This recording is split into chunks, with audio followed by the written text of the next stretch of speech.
본 방송에서 제공하는 투자 정보는 투자 판단에 대한 조언입니다.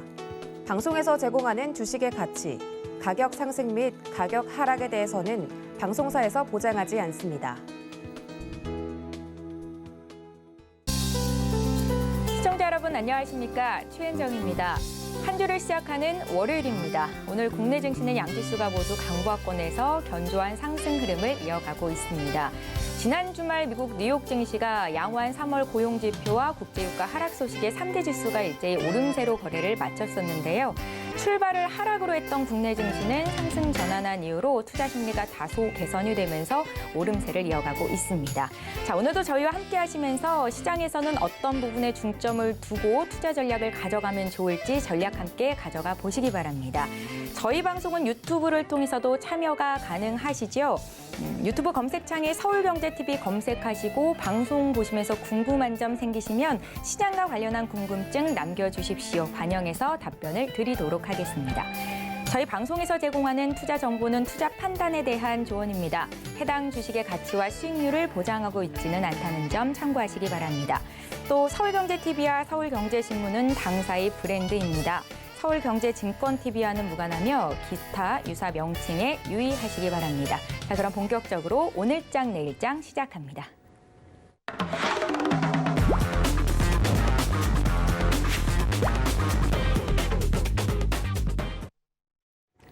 이 시각 보도본부 시간입니다. 오늘은 윤혜림 기자와 함께합니다. 기자님 안녕하세요. 안녕하세요.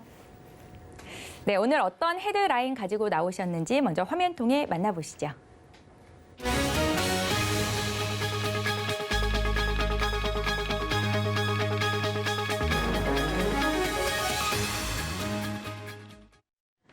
첫 번째 소식부터 보겠습니다. 농축수산물 수입 물가가 지속적으로 오르면서 이 밥상 물가 부담을 높이고 있다는 소식인데요. 기자님 자세한 수치부터 좀 전해주십시오. 네, 우선 수입 가격 지수는 2015년 가격을 100으로 놓고 비교해 산출하는데요. 오늘 한국무역통계진흥원에 따르면 2월 기준 농축수산물의 수입 가격 지수는 112.6으로 지난해 2월보다 31.7% 올랐습니다. 이는 지난해 12월 기준으로 상승률은 33.5%, 1월에는 31.5%를 기록하며 3개월째 연속 30%의 상승률을 보이고 있는데요. 부문별로 보면 농산물의 수입 가격 지수는 33.3% 올랐고 축산물은 36.7%, 수산물은 13.5% 올라 농산물과 축산물의 상승세가 두드러졌습니다.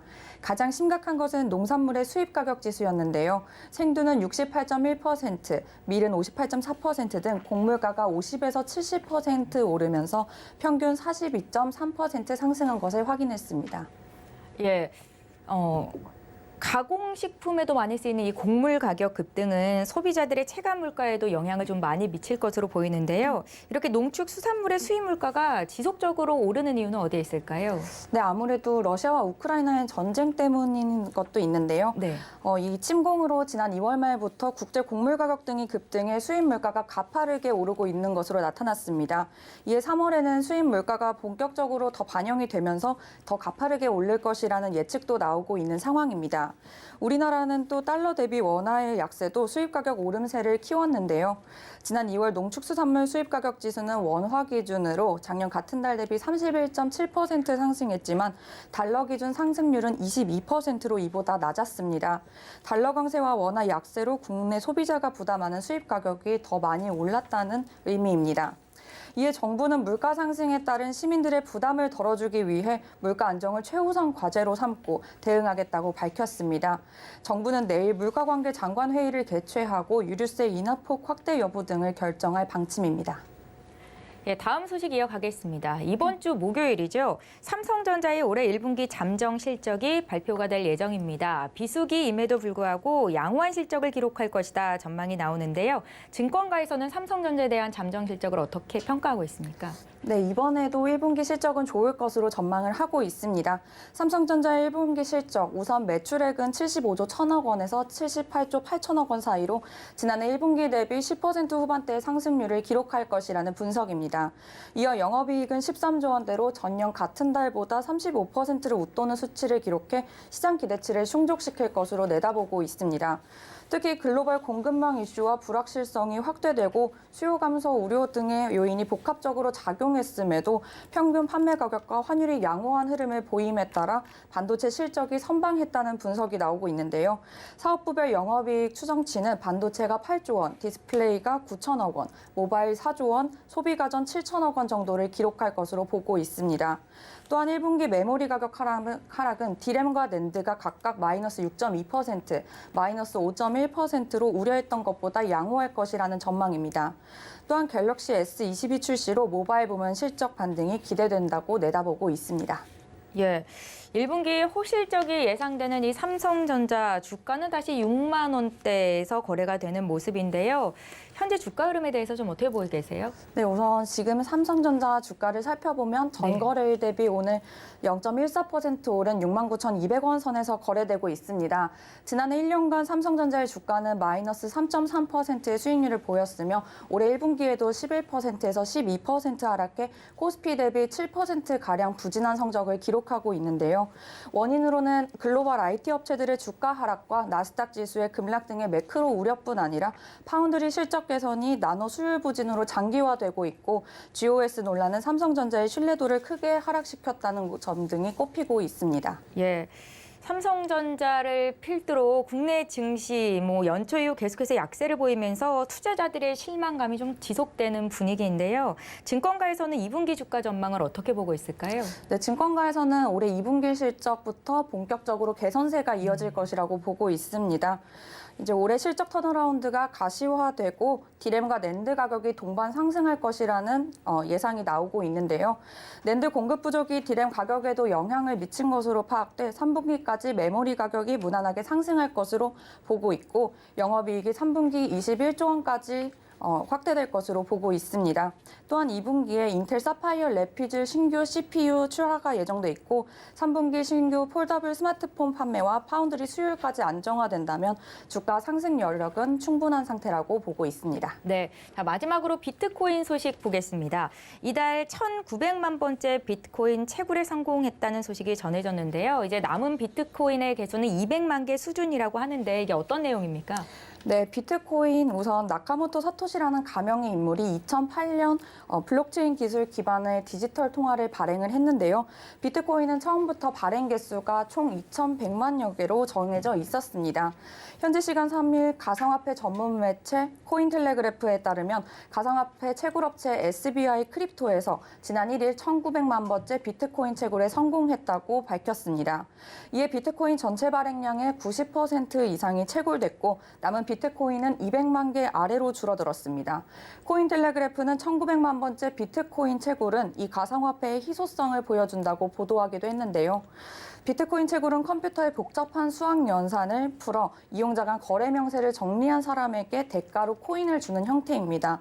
이 과정을 통해 가상화폐 시장에서 새 물량을 계속 공급하게 되는데요. 업계는 현재와 같은 채굴 방식과 속도가 유지된다면 마지막 비트코인 채굴은 2140년에 완료될 것으로 예상하고 있습니다. 네, 삼성전자 주가 전망부터 비트코인 소식까지 이 시각 보도본부 소식이었습니다. 윤혜림 기자와 함께했습니다. 잘 들었습니다. 네, 감사합니다. 네, 이어서 시장 흐름 자세히 보겠습니다. 이 시각 시황브리핑 김혜영 캐스터가 전해드립니다. 안녕하십니까. 캐스터 김혜연입니다. 오늘 양대 시장은 미국의 장단기 국채금리의 격차 축소와 또 러시아와 우크라이나의 협상 과정을 경계하면서도 리오프닝에 대한 기대감 그리고 실적 시즌을 앞두고 실적에 대한 기대감이 반영이 되면서 장중에 상승 전환하는 모습 나타났습니다. 그럼 이 시각 자세한 지수 상황부터 살펴보겠습니다. 오늘 코스피 지수가 하락 출발을 하는 모습 보여졌습니다. 2,720포인트대에서 출발을 했는데요. 현재는 0.35% 오른 2,749포인트대에서 거래되고 있습니다. 이어서 코스닥 지수 확인해 보시죠.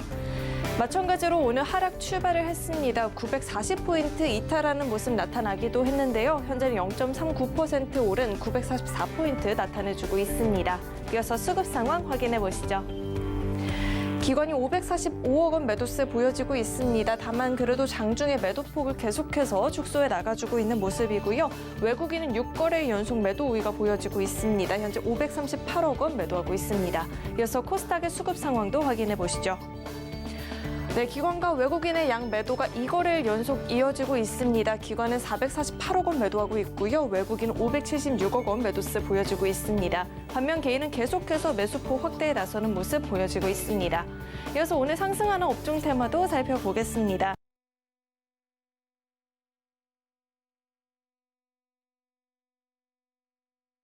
미국이 전략 비축률을 방출하겠다라는 이야기를 내놓으면서 15일 만에 유가가 배럴당 100달러 선 밑으로 내려섰습니다. 여기에 이제 엔데믹이 점점 가시화가 되고 있죠. 이런 분위기도 항공주들에겐 긍정적인 영향을 주고 있다라고 하는데요.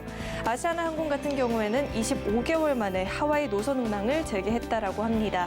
인천국제공항의 이용객도 지난 1일 기준 2년 만에 2만 명이 넘어섰다는 소식 전해지고 있습니다. 아시아나항공 현재 1.32% 강세 보여지고 있고요. 제주항공과 진에어는 5%대 상승세, AK홀딩스는 현재 6.36% 강세 보여지고 있습니다. 이어서 하락하는 업종 테마도 살펴보겠습니다. 해운주들은 오늘 다소 쉬어가는 흐름 보여지고 있습니다. 일부 해운주들이 해상 운임의 동향과 또 외국인들의 매도세의 하락세가 보여지고 있는데요. 지난 1일 기준 BDI 지수는 전주 대비 7.4% 하락했다라고 합니다. 상해 컨테이너 운임 지수도 전주 대비 2% 가까운 하락이 나타났는데요. 이렇게 해상 운임이 하락세를 이어나가고 있고 여기에 중국 정부의 상하이 봉쇄로 원자재 수요 위축도 불가피한 상황이라고 합니다. HMM은 현재 1.56% 낙폭 보여지고 있고요. 페노션도 현재 1.04% 하락세 보여지고 있습니다. 대한해운도 현재 0.73% 밀려난 2,725원에서 거래되고 있습니다. 이어서 증시 탑10 확인해 보겠습니다. 삼성전자가 1분기 최고 실적 예고에 부품 계열사들까지도 올 1분기 역대 최고 실적이 전망이 되고 있습니다. 다만 이 같은 호실적 전망에도 삼성전자는 아직 7만 원 회복에 나서지 못하는 모습 보여지고 있고요. 카카오와 네이버가 일본 웹툰에서 1위 자리를 두고 경쟁이 시작되고 있다는 이야기가 나오고 있습니다. 반면 오늘 카카오와 네이버의 주가는 흐름이 엇갈리고 있는데요. 카카오가 1% 넘는 하락세가 보여지고 있습니다. 이어서 서울경제가 뽑은 특징주도 확인해 보겠습니다. 쌍방울그룹이 쌍용차 인수에 나설 것이란 소식에 2거래일 연속 상한가 진입하는 모습 포착이 되고 있고요. 엔지캠 생명과학은 호중구 감소증 치료제 임상 이상 시험을 자진해서 중단한다는 소식에 급락 보여지고 있습니다. 삼양식품은 라면 수출 호조로 1분기 실적이 좋을 것이란 전망이 나오면서 장중에 오름폭 키워나가고 있고요. 52주 신고가 경신에 나서는 모습 포착됐습니다. 이어서 현대차 자세히 살펴보도록 하겠습니다. 차량용 반도체 수급난이 이어지는 상황에서도 현대차가 해외 시장에서 선방을 하고 있다는 이야기가 전해지고 있습니다. 친환경 자동차 판매량이 대폭 증가했다라고 하는데요. 유럽 판매 차량 20%는 전기차가 차지를 했다라고 합니다. 유럽에서 전기차 판매량은 현재 테슬라를 제치고 2위를 차지하고 있다는 소식 전해지고 있고요. 현재 0.56% 강세 보여지고 있습니다. 17만 9천 원에서 거래되고 있고요. 이어서 살펴볼 종목은 모나미가 있습니다. 리오프닝을 앞두고 가장 기대가 되는 섹터 중에 하나가 또 화장품 관련주죠. 모나미는 지난달 29일 주주총회에서 화장품 사업 추가 안건이 통과가 되면서 화장품 시장 진출 기대감에 7거래일 연속 오름세를 기록해주고 있습니다. 현재 14%대 급등 보여지고 있고요. 5,440원에서 거래되고 있습니다. 마지막으로 살펴볼 종목은 KEC가 있습니다. KEC가 수입 의존도 100%였던 SIC 반도체 연구 5년 만에 산업통상자원부에서 지원하는 SIC 전략 반도체 국제과제 요구를 충족시켰다라는 소식 전해지면서 급등 보여지고 있습니다. 현재 12% 급등 보여지고 있고요. 3,395원에서 거래되고 있습니다. 지금까지 증시 탑10 확인해 봤습니다.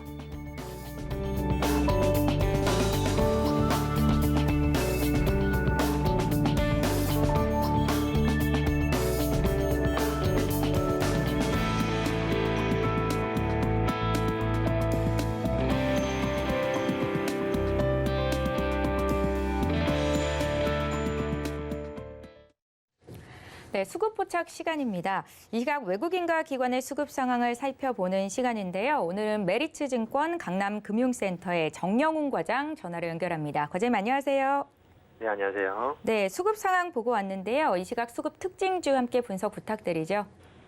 네, 우선 지난주 금요일에 이어서 계속해서 기관에 좀 순매수세가 좀 유입이 되면서 오늘 이제 항공주들이 강세 흐름을 띠고 있는데요. 오늘 바이든 대통령이 30개국 이상 국가들과 그 비상회의를 소집해서 수천만 배럴을 추가적으로 시장에 방출하기로 합의했다라는 소식이 전해지면서 어제 이제 국제유가가 1% 가까이 이제 하락을 했고요. 이와 함께 향후 추가적으로 이제 유가 안정세에 대한 기대감과 더불어서 또 이제 엔데믹 전환에 대한 기대감이 부각이 되면서 항공주들이 계속해서 좀 강세 흐름을 띠고 있다라고 볼 수가 있겠습니다.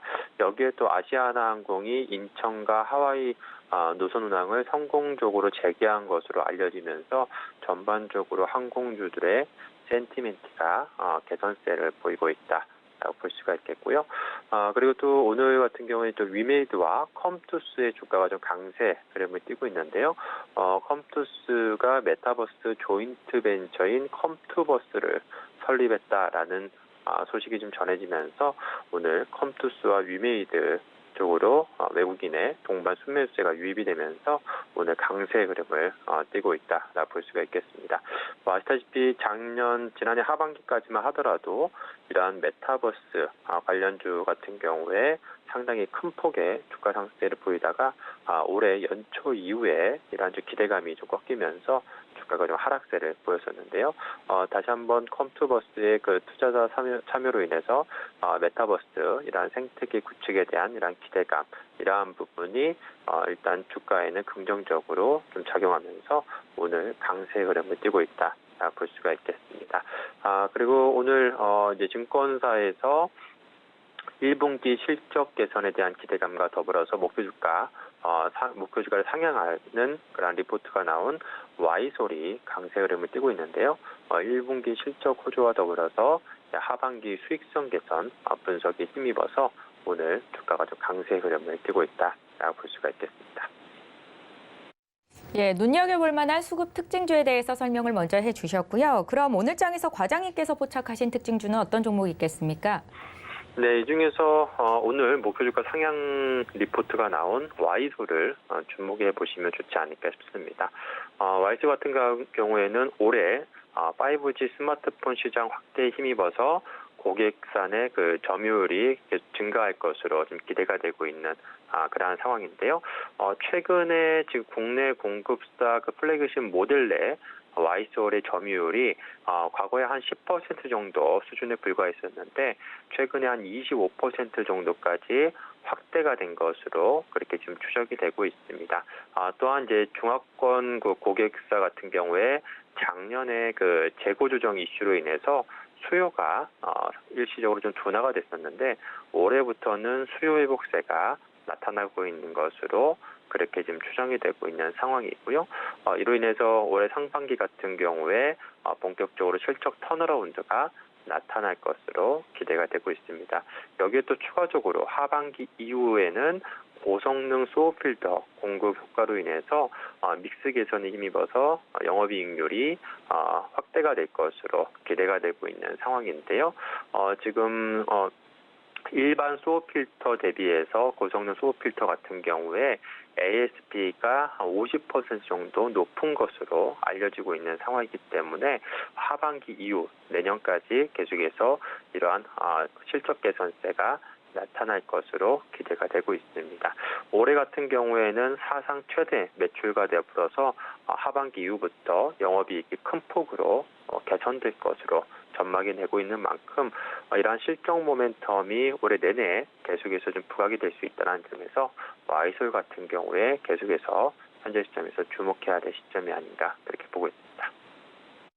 예, 오늘 장에서 3% 이상 급등세를 나타내고 있는 Y솔에 대한 투자 의견까지 짚어주셨고요. 메리츠증권 강남금융센터의 정영훈 과장과 함께했습니다. 잘 들었습니다. 네, 고맙습니다. 예, 마켓 로드맵으로 이어갑니다.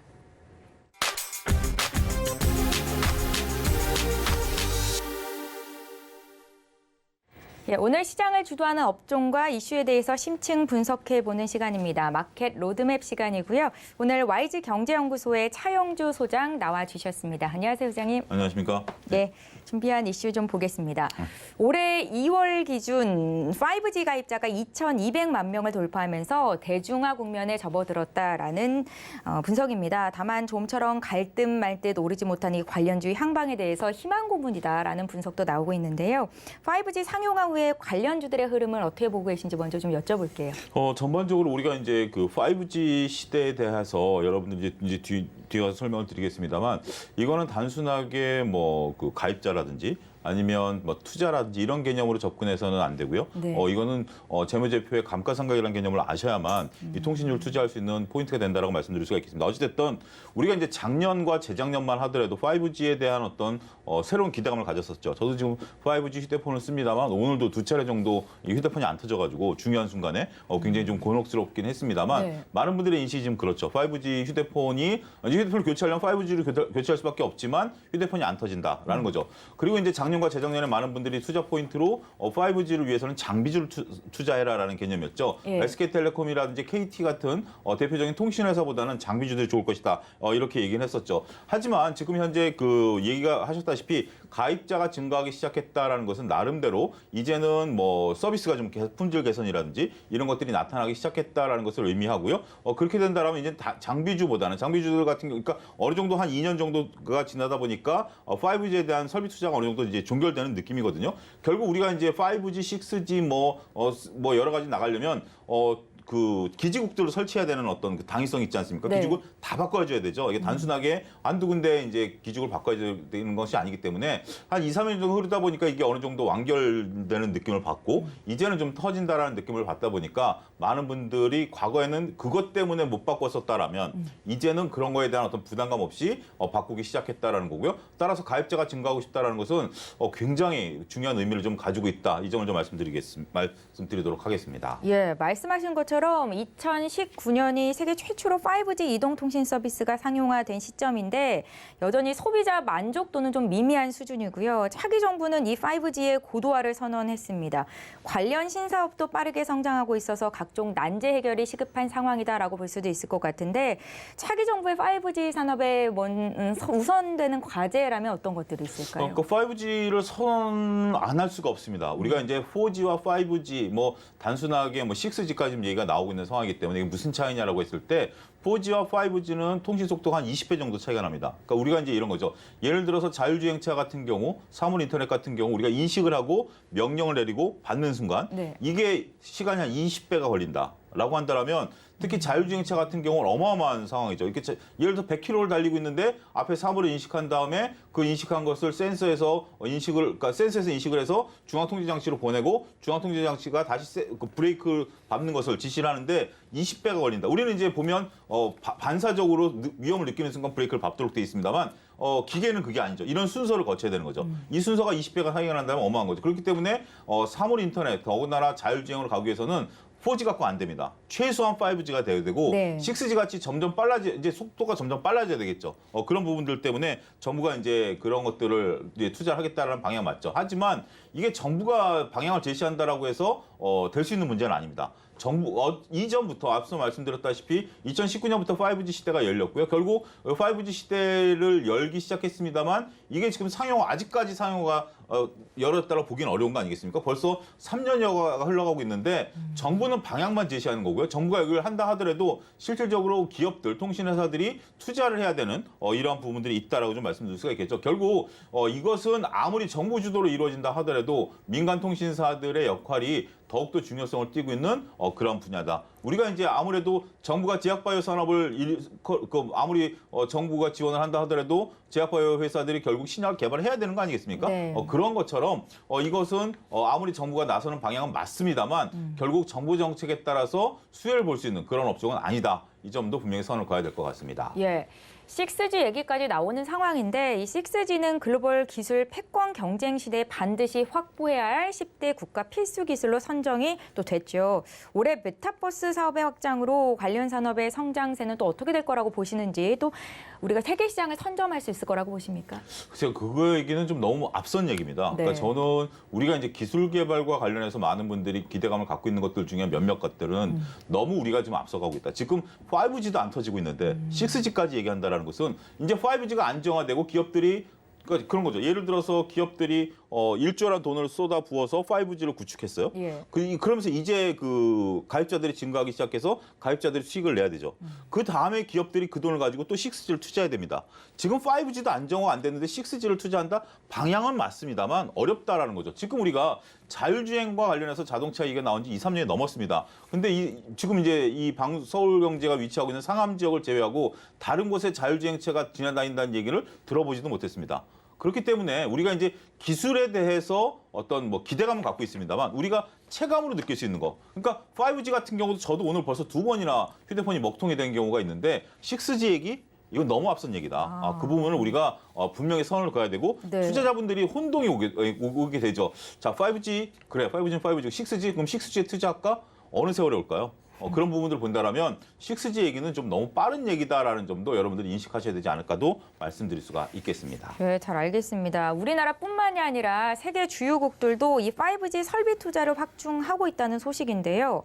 글로벌 5G 사업을 선도하고 있는 국내 관련주, 뭐 사실 제일 중요한 게 관련주에 대한 흐름 분석일 것 같거든요. 그렇습니다. 예.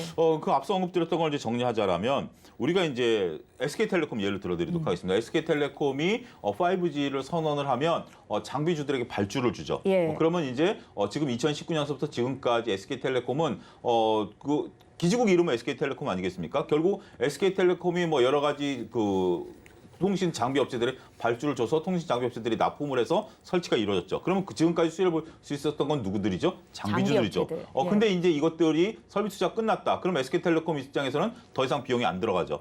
그런 상태에서 가입자가 증가하게 된다라면 수익 곡선은 어떻게 되죠? 45도 우상향 할까요? 아니면 곡선으로 올라갈까요? 후자이죠. 곡선으로 올라가죠. 왜냐하면 비용은 이제 더 이상 안 들어가고 여기에 가입자만 증가하게 된다면 더군다나 우리가 이런 거죠. 예를 들어서 1+1이 아니라 터진 데더라 그러면 일시에 많은 수요가 확 몰릴 수가 있습니다. 네. 그렇기 때문에 지금 현재 KT라든지 SKT, LG U+ 같은 경우에 수익이 저는 올해 급증할 가능성이 높다.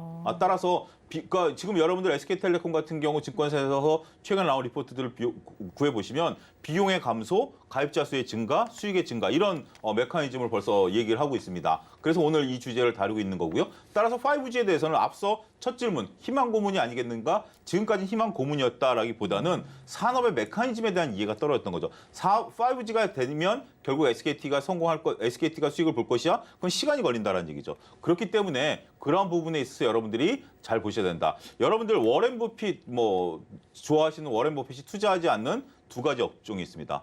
통신과 반도체입니다. 왜냐하면 통신과 반도체는 끊임없이 설비 투자를 해야 수익이 나는 구조거든요. 워렌 버핏은 그런 것들을 싫어합니다. 감가상각을 가장 싫어하고요. 워렌 버핏이 좋아하는 게 뭐죠? 코카콜라.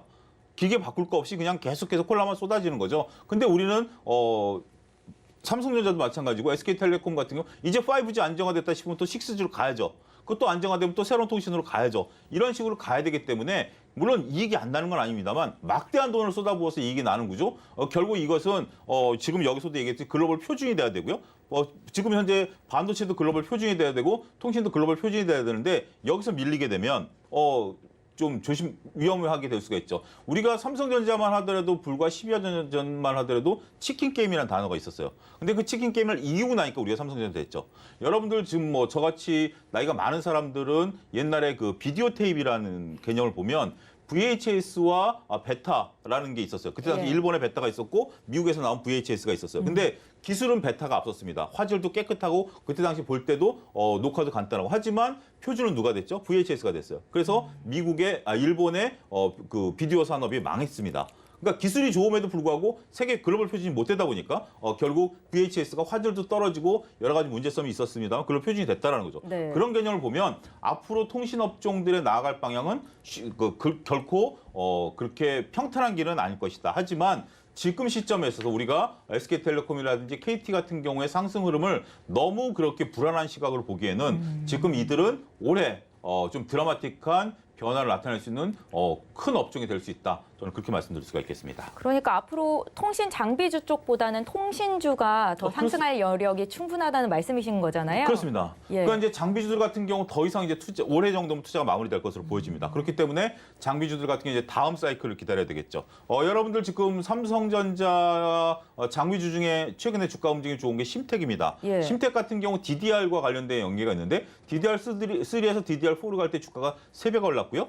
그러다가 주가가 멈춰 있다가 이제 DDR5가 되니까 또 주가가 올랐어요. 결국 삼성전자의 반도체 칩의 변화에 따라서 심텍 주가가 움직이거든요. 그렇기 때문에 지금 여러분들이 통신 장비주들 같은 경우도 다음에 이제 6G 투자를 기대를 해야 됩니다. 그렇다면 그 사이에 누가 올라가겠느냐? 새로운 메타버스라든지 아니면 다른 것들의 정관을 고치면서 투자에 나서고 있는 KT, SK텔레콤 같은 주식들이 훨씬 더 올라갈 가능성이 높다. 이렇게 설명을 드릴 수가 있겠습니다. 앞서 워런 버핏은 통신주에 대한 투자를 좀 꺼리고 있다라는 말씀 네. 주셨잖아요. 소장님은 어떠세요? 지금 저는 이제 시점에서 그거와는 통신주. 좀 개념이 다릅니다. 그러니까 여러분들이 워렌 버핏 같은 경우는 뭐 워낙 장기적으로 M&A를 하시는 건데 예. 여러분들이 감가스 저는 여러분들이 재무제표를 모른다라는 것들에 대해서는 그걸 뭐 변명이 아니라 투자를 못 하신다라고 저는 단정 짓는 거고요. 특히 재무제표를 배우는 데서 감가상각 개념 정도를 철저히 익히신다라면 이런 것들은 지금 이제 SKT를 투자할 수 있는 포인트가 되는 거죠. 결국 SKT가 5G를 선언한다고 해서 SKT나 장비주를 덥석 사는 게 아니라 산업의 사이클을 읽을 수가 있고요. 결국 감가상각이 끝난 이후에는 이익이 급증한다라는 그런 것들을 예측하게 되는 이거는 뭐 우리가 재무제표를 여러분들이 오해하고 계신 게 옛날 데이터를 확인하는 거 아니냐라는 것들인데 옛날 데이터 확인도 필요하죠. 하지만 산업의 변화를 읽을 수가 있거든요. 그런 것들을 읽어내기 시작한다면 여러분들이 좋은 투자 아이디어를 먼저 선점할 수 있지 않겠는가 말씀드릴 수가 있겠습니다. SK텔레콤 주가 흐름을 놓고 보면 네. 지금 박스권 상단을 좀 두드리는 모습이 나타나고 있거든요. 네. 지금 이제 1분기 실적이 발표가 될 텐데 네. 조금 긴 관점에서 2분기, 3분기까지도 들고 가도 괜찮을 종목일까요? 그렇죠. 이런 종목들은 그러니까 네. 여러분들이 구분하셔야 되는 게 이제 이번 주부터 삼성전자 잠정 실적이 나오기 시작하거든요. 확정 실적은 아니지만 잠정 실적 네. LG전자랑 같은 날 잠정 실적이 나오니까 아침 저녁으로 나오죠. 근데 1분기 실적이 그렇게 잘 나오는 기업들은 몇 개 없을 겁니다. 1분기 때 여러분들 잘 아시다시피 지정적 리스크가 커지면서 원자재 가격이 급등했기 때문에 1분기에 실적이 잘 나올 만한 기업들은 별로 없을 것 같아요. 근데 지금 중요한 것은 여러분들이 1분기 실적이 잘 못 나왔다 하더라도 실망할 건 전혀 없습니다. 이미 각오를 했었던 거기 때문에 네. 우리가 매를 맞을 것을 각오를 했기 때문에 별로 아프지 않습니다. 그 대신 2분기, 3분기 때 얘네들이 가이던스를 발표할 거거든요, 기업들이. 그러면 이제 우리가 원자재 가격에 따라서도 우리가 상황이 안 좋았지만 이렇게 노력을 해서 2분기, 3분기 때는 이 파고를 어떻게 뚫고 갈 것이다. 이런 발표하는 게 가장 중요하거든요. 그럼에도 불구하고 SK텔레콤 같은 경우 여러분들 리포트를 잘 보시면 1분기부터 이익이 좀 늘어날 것이다. 이런 얘기들이 나오고 있거든요. 결국 이거는 원자재 가격이랑 상관없죠. 그렇게 된다라면 SK텔레콤 근데 SK텔레콤 같은 경우 단타를 친다? 전혀 불가능합니다. SK텔레콤 같은 경우는 여러분들이 정말 원하는 가치 투자라든지 아니면 뭐 중기적인 그 투자라든지 이런 관점에서 놓고 본다라면 꾸준히 시장을 뚫고 갈 수 있는 대표적인 종목이 아니겠는가 말씀드릴 수가 있겠습니다. 예, 저희가 질문을 드리고 싶었던 마지막 질문은 세계 최초를 넘어 세계 최고로 진화에 노력을 하는 이 5G와 6G에 대한 투자 전략을 어떻게 가져가야 될까였거든요. 여기에 네. 대한 답변도 들을 수 있을까요? 뭐 앞서 언급드린 6G는 좀 너무 앞서간 네. 얘기다라고 분명히 선을 그어야 되겠고요. 5G가 이제 대비해서 장비주들도 이미 한 차례 올랐고 이제 통신주들 여러분 주목하십사라고 좀 말씀드릴게요. 통신주들 계속 좋고요.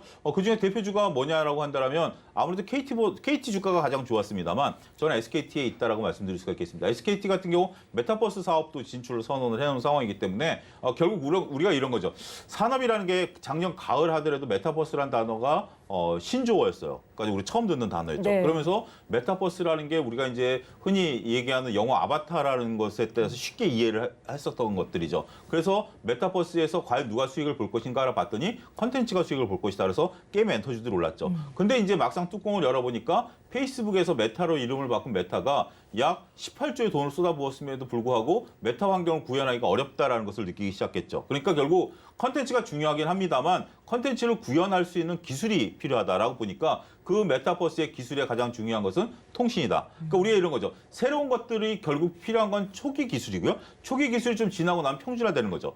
지금 여러분들이 뭐 동영상을 찍거나 하는 것들이 옛날에는 불과 7, 8년 전만 하더라도 굉장히 비싼 프로그램을 사야 되지만 지금 무료로 다 이런 것들이 통용화되는 거 아니겠습니까? 그때 그러면 이제 컨텐츠가 중요한 거죠. 하지만 지금 이제 메타와 관련해서 메타 구현과 관련해서는 SK텔레콤이 이번에 사업 정관을 바꾸면서 메타 쪽으로 가겠다. 그리고 삼성전자도 메타 쪽으로 가겠다라는 것은 삼성의 컨텐츠가 있는 건 아니지 않습니까? 결국 기술을 개발하겠다라는 거기 때문에 그러한 것과 5G 맞물리게 된다라면 SK텔레콤에 대한 어떤 올해 드라마틱한 변화, 좀 아무래도 귀치가 주목된다 말씀드릴 수가 있겠습니다. 예, 통신주에 대한 투자 의견까지 함께 챙겨가실 수 있는 시간이었습니다. YG 경제연구소의 차용조 소장과 함께했습니다. 잘 들었습니다. 감사합니다.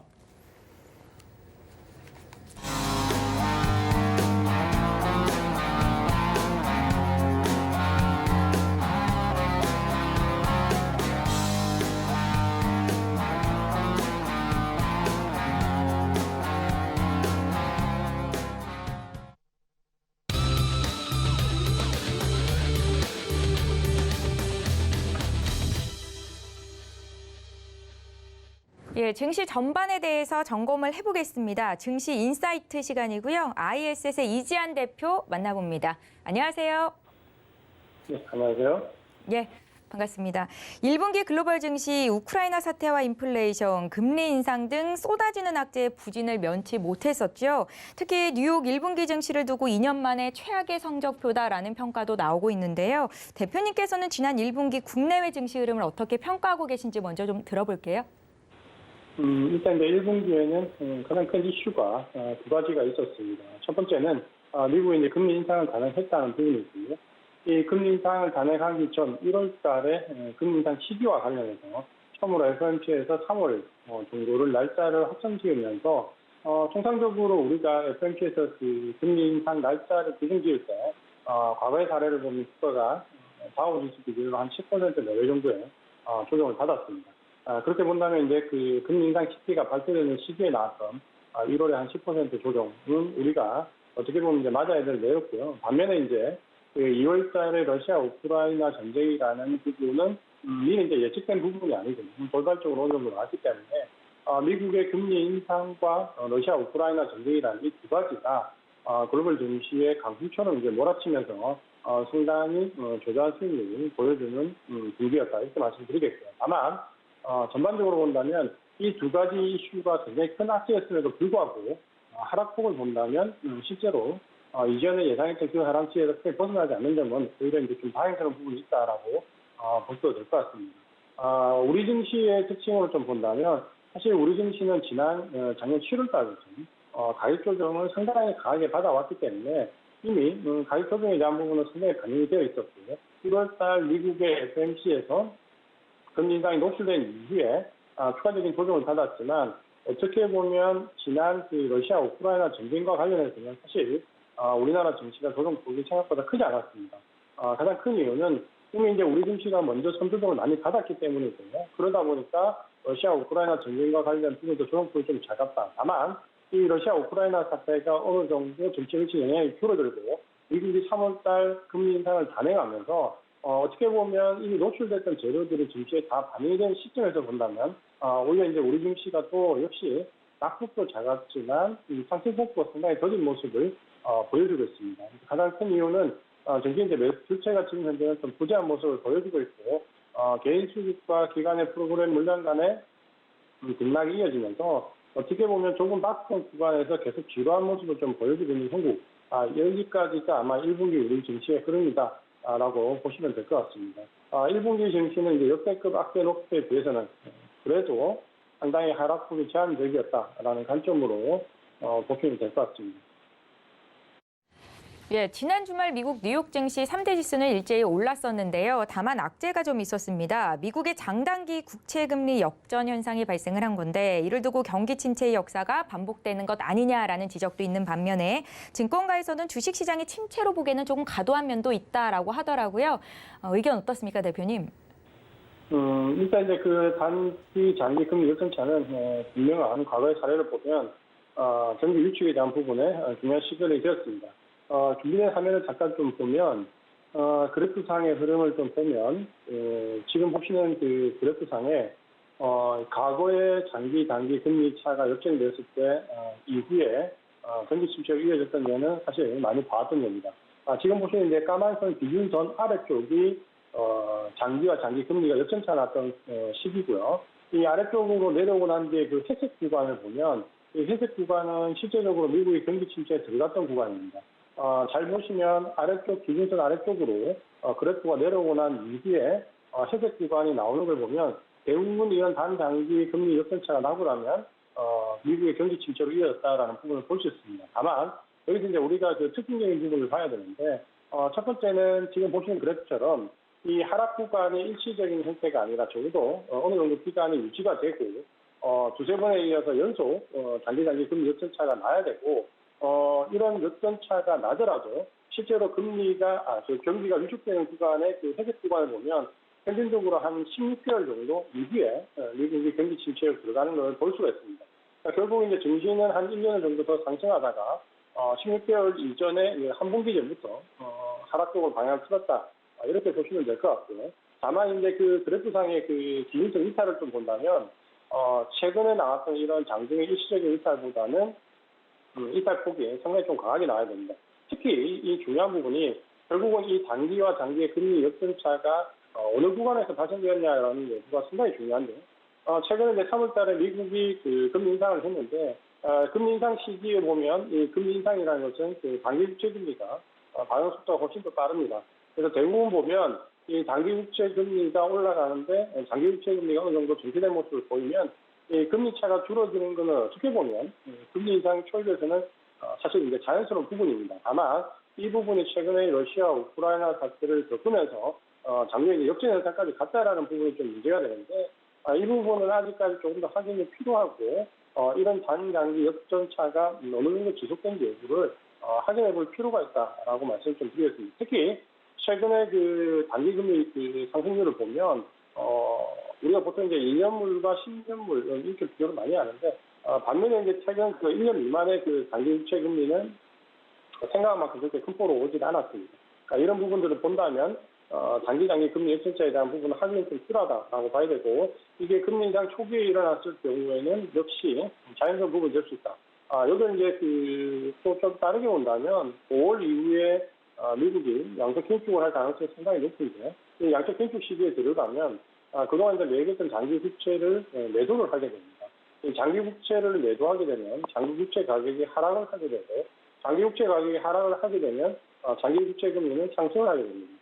즉, 그 양적 긴축으로 들어갈 때는 오히려 장기 국채 금리가 상당히 큰 폭으로 올라가는 걸 볼 수 있는데요. 이때는 오히려 단기 국채 금리와 장기 국채 금리가 상당히 벌어지는 경우가 옵니다.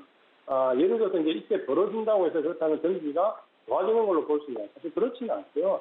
이건 어떻게 보면 어떤 금융 관련된 정책에 따라서 일시적으로 나오는 현상이기 때문에 이런 부분은 너무 민감하게 받아들일 필요는 없다. 다만 지금 단기와 장기 금리 역전차가 지속적이고 반복적으로 나오냐 여부를 좀 보고 판단을 하셔야 될 것 같고 서로 그렇게 된다라고 하더라도 이전에 평균 경기 침체로 들어가는 구간까지는 평균적으로 한 16개월 정도 기간이 소요가 되었다. 적어도 이제 주식과 관련되어 있는 관점에서 보신다면 한 1년여는 은행 주식을 할 수 있는 여건이 되었다라는 부분은 참고로 좀 하시면 될 것 같습니다.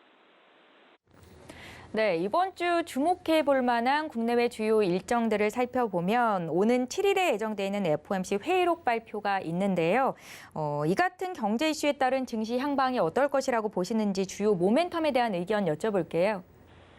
이제 4월 달은 사실 우리가 그 지난 2월 달에 러시아 우크라이나 전쟁에 몰입돼 있었고 3월 달은 FOMC 금리 인상에 몰입이 좀 돼 있었습니다. 어떻게 보면 지금은 이제 금리 인상 시기도 이미 시작이 되었고 러시아 우크라이나 전쟁도 이미 증시에 상당히 많이 반영이 되어 있기 때문에 외부적인 증시에 반영되는 정도보다는 아마도 이제 종목 내부적인 그리고 실적과 관련된 부분에서 모멘텀이 좀 강하게 볼 수 있습니다.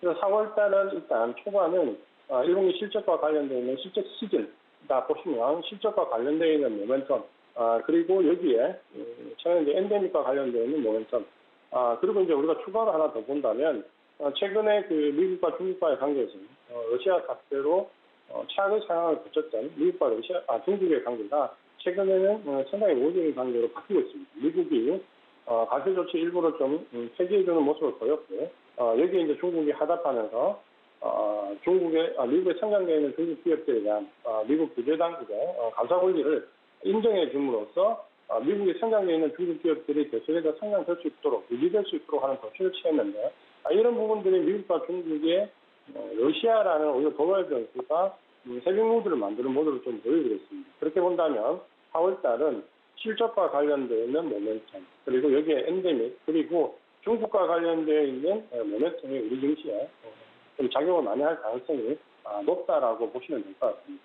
그렇게 본다면 지금은 이 실적과 엔데믹과 중국 이 세 가지 모멘텀을 가지고 증시에 접근을 하시는 전략이 유효하겠다라고 말씀을 좀 드리고 싶고요.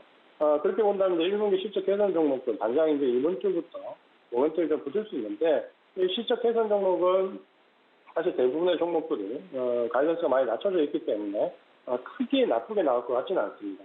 다만 이제 낙폭이 컸던 종목들 위주로 실적 발표 이후에 예를 든다면 IT 쪽의 반도체 같은 종목들이 바닥을 형성할 수 있는 여부를 일단 보는 게 중요할 것 같고요.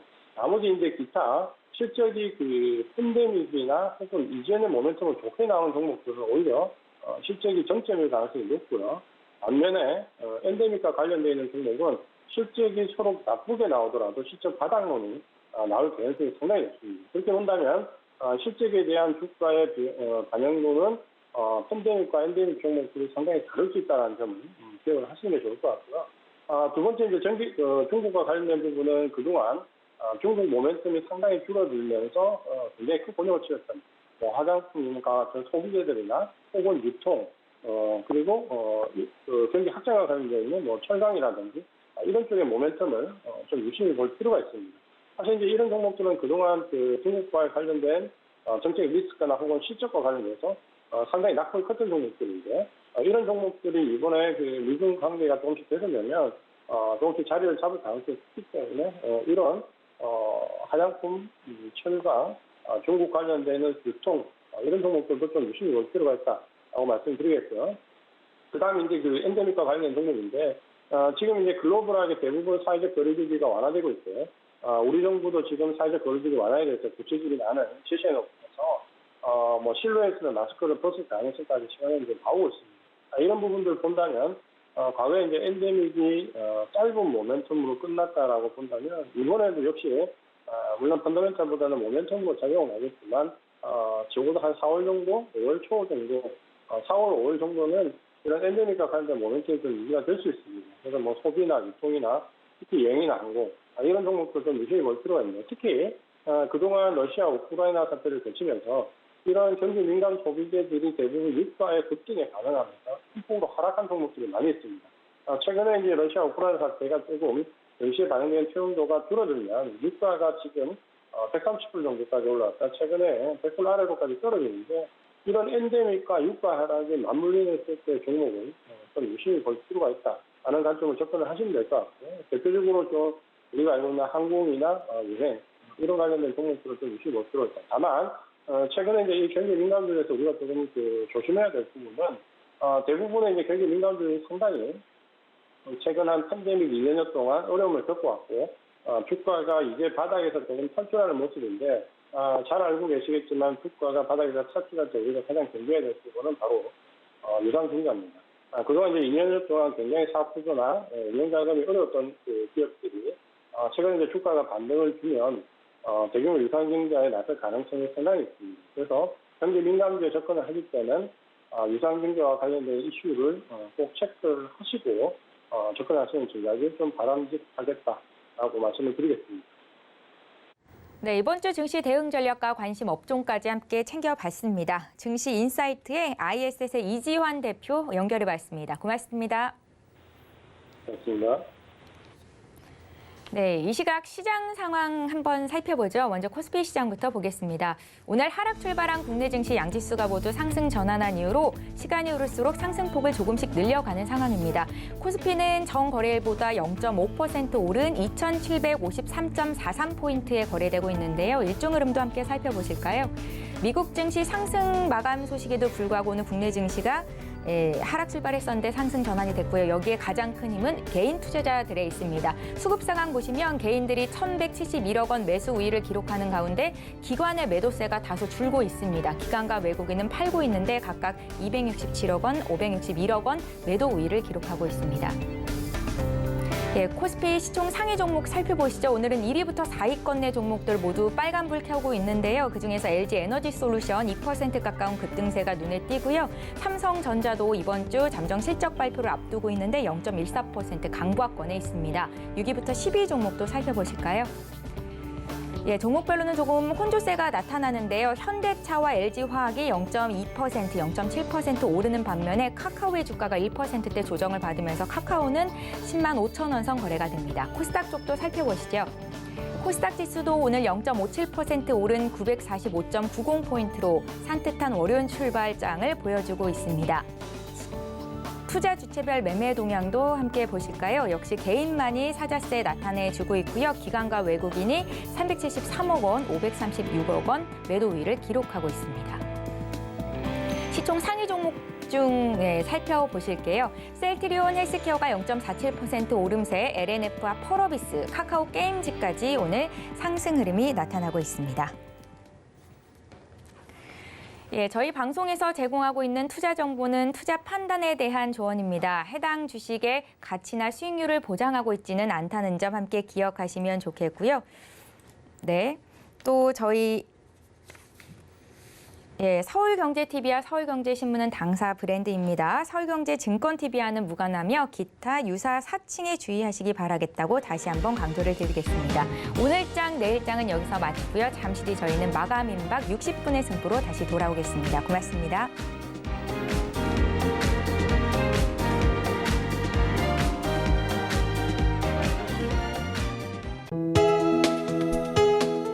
본 방송에서 제공하는 투자 정보는 투자 판단에 대한 조언입니다. 방송에서 제공하는 주식의 가치, 가격 상승 및 가격 하락에 대해서는 방송사에서 보장하지 않습니다.